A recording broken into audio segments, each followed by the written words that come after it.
We do want to address the whole AFCON issue, Jamie, because you have caused some offence, or a good deal of offence, since we were last together.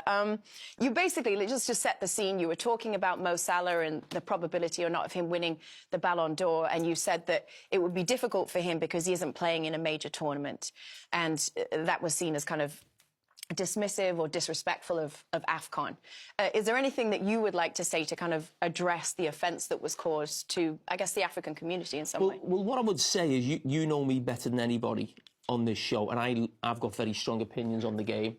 I love debate, and that will never change. But what I would never want to be described as a pundit would be ignorant or disrespectful. So that was never, my aim. And whether that's to a player, a club, a country, a continent, an international tournament, whatever that may be. So what I would say is where I got it wrong was I was clumsy with my language in describing AFCON as not a major tournament.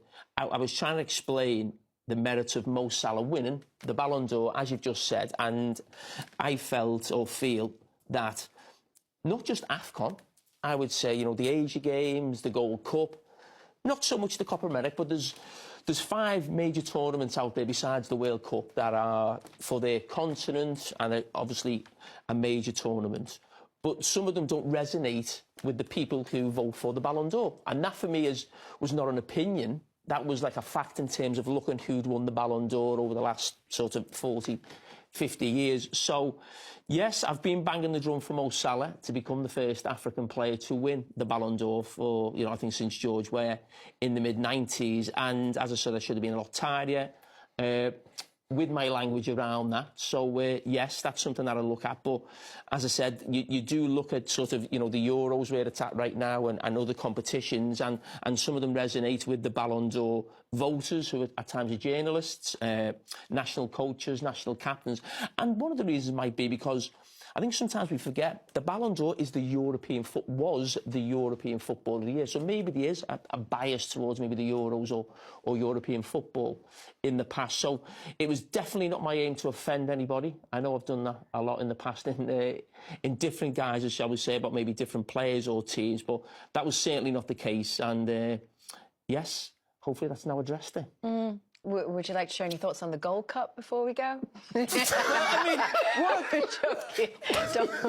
I'd have been... Well, I would have offended people in America or Asia if I'd have been speaking about maybe Heung-min Son in the past when he was at his absolute best, or if Pulisic had maybe ever, got to the real heights that we thought he maybe could have done at one time and was maybe getting just talked about in terms of the Ballon d'Or.